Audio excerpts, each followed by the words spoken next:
Good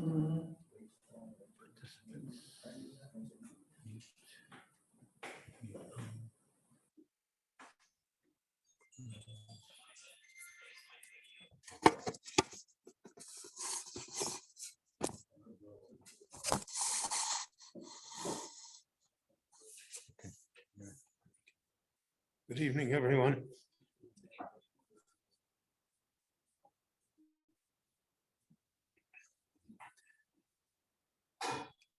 This week's parsha, we have the bedrock posuk, Shema Yisrael, Hashem Elokeinu, Hashem Echad. According to the Medrash, this posuk was originally recited at the bed of our father Yaakov by his children. So Shema Yisrael, Yisrael means Yaakov. Listen to us, our father Yaakov, Hashem Elokeinu, Hashem, that's your God, is also Elokeinu, our God.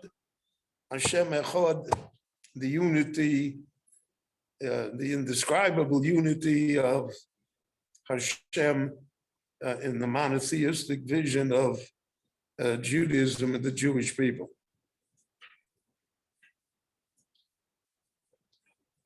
According to the Medrash, Yaakov Avinu responded, and he said, Baruch Shem Kvod Malchuso L'Olam Voed. That posuk does not appear in the parsha this week.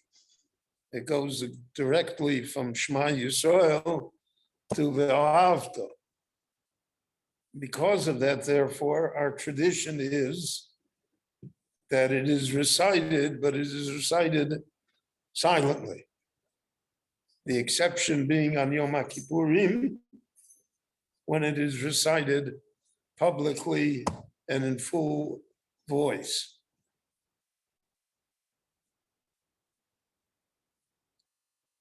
The halacha was that in the Beit HaMikdash, when brochas were recited, the response was not Amen, but the response was Baruch Shem Kvod Malchuso L'Olam Voed.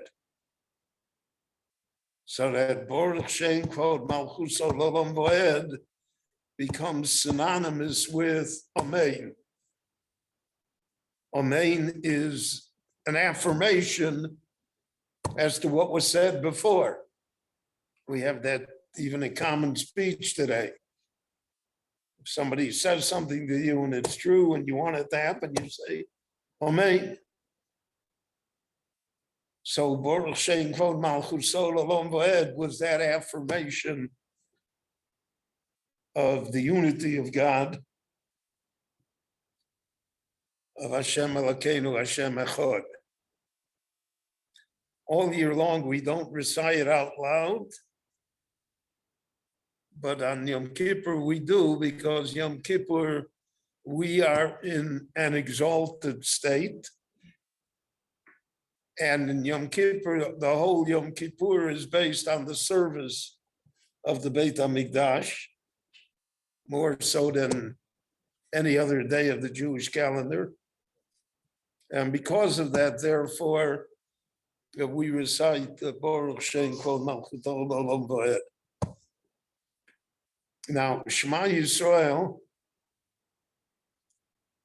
became the motto of the Jewish people, the symbol. It's what introduced us to life and what it accompanies us at the end of life. It's the statement of everything. And in the Torah, it's written, and I think in most Chumashim it's printed that way as well, that the ayin, the final letter of Shema, and the final letter of Echad, the Dalid, are printed large. and they're written large in the text of the Torah. And the ayin and dalid represent the word aid. That's the testimony, the witness. And that really is a reliving of what the tribe said to their father Yaakov.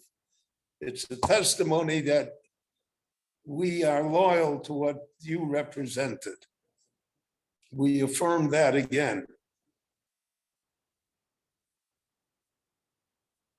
The Gemara in Brochus says, Ma'arichin bi'echod b'daled bi'echod. That when we recite Shema Yisrael, so first of all, in the Shema, there's an ayin. Most of the Ashkenazic dialects, you cannot hear the difference between an ayin or a hey or an aleph. It's all the same. It's a bland sound. However, in Kriya Shema, you're supposed to be able to hear that it's an ayin, because we want to have ayin and dalet. And if you say Shema, right, so you can't hear the ayin. You hear the patach from the mem, but you don't hear the ayin. So there was a custom in Lithuania. So Lithuania was an interesting place. And many of the Lithuanian Jews were originally Sephardim. They came from Golos Sfarad in the 16th century and settled in Lithuania. So in Lita, they became firm Ashkenazim, but they retained within themselves some of their Sephardic roots. So in Lita, in Yiddish, for instance, so if your name was Yaakov, people called you Yankov with a nun after the ayin. Yankele. And that is a trace back to the Sephardic roots that the ayin was pronounced an. It had an N sound at the end. So they would say shman or shmang when they would say Kriya Shema. So I heard that from my Rebbeim yet, who were all Lithuanians. So they used to say shmang Yisrael, so that the ayin would be pronounced. Now, whether that's the correct pronunciation of the ayin or not, I can't verify. I would ask our linguist there to do so. You hear it when he lanes, you hear the ayin different. And you hear the ayin when Rabbi Lifshitz lanes. It's not just a bland sound. So that's as far as the ayin is concerned. But what about the dalet? So it says, Ma'arichim bi'echod. The dalet has only a d sound to it. How can you be marich? How can you drag it out? Didn't that say that? Hey, in a minute, we're gonna get there. I gotta make this last.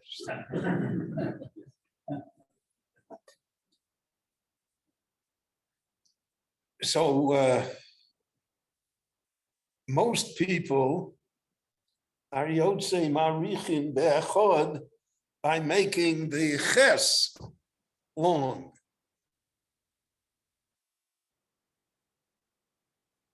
They have the note at the bottom of the ches.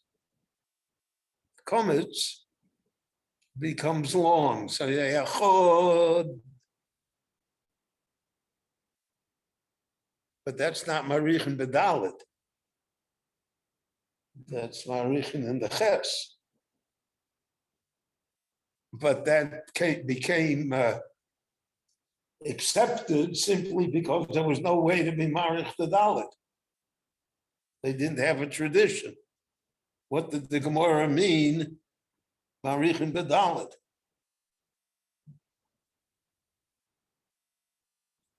So there are a number of shittas in this that are still practiced today. Most of them are practiced privately rather than in a public and large volume manner. Rabbi Shlomo Ibn Gabiro, the great poet of 9th and 10th century Sfarad.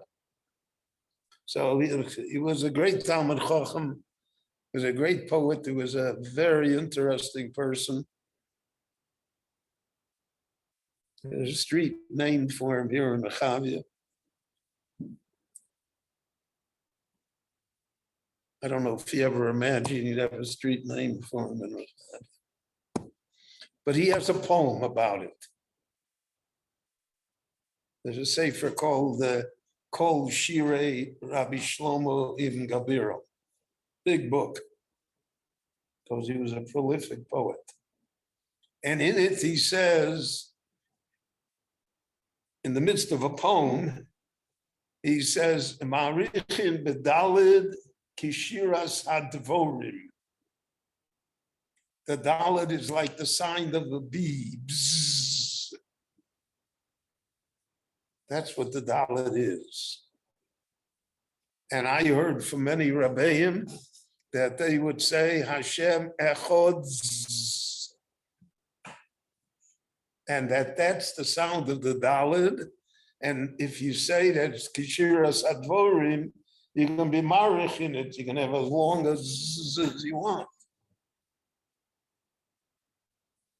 So that was one shita. And I can't vouch again, but to me it always resonated as being logical. And having a makor, you have somebody that's 1,000 years ago already saying that that's how to pronounce it. So he was much closer to the origin than we are. There are those that are marichin bedalid by making it a very hard dalid, very hard. And that's called marichin bedalid. All of that is lachatchila, but if you just say echod, so your yetze, if you're mechavid, if your intent is to be mekabel o malchus shamayim, because that's what the pasuk is. The pasuk is kabolas o malchus shamayim, that you accept upon yourself the privilege and the yoke of serving God's kingdom. But since we are so careful in trying to pronounce it correctly, so therefore there are these different customs that have arisen. And a lot of it has to do with the dialects that the Jewish people picked up in the exile. I mean, you listen to Jews from Galicia or from Hungary, right? So, and Jews from Germany and Jews from Lita, you heard 3 different languages. It's the same words. And the question arose, how do you pronounce God's name? We pronounce it Aleph, Daled, Nun, Yud. So Aleph, Daled is Ado or Ad, and some say Adi. So all of these are dependent upon the dialects that the Jewish people picked up in the exile. So the Gemara says by shofar, kol hakolos ksherim. All the sounds that come out of the shofar are kosher. So I heard from my Rebbeim again that has to do with the Jewish dialects also. A person should have intent to be makabel ol malchus shamayim, so then that would suffice. So when we say Shema, perhaps we should think of these things as well and adopt the way that we feel that's correct in pronouncing the words. Rabbi Chananya ben Akashi Omer Rotz HaKadosh Baruch Hu L'zakas es Yisrael Lefichach Yirbo Lahem Torah Mitzvot Shelema. I don't know if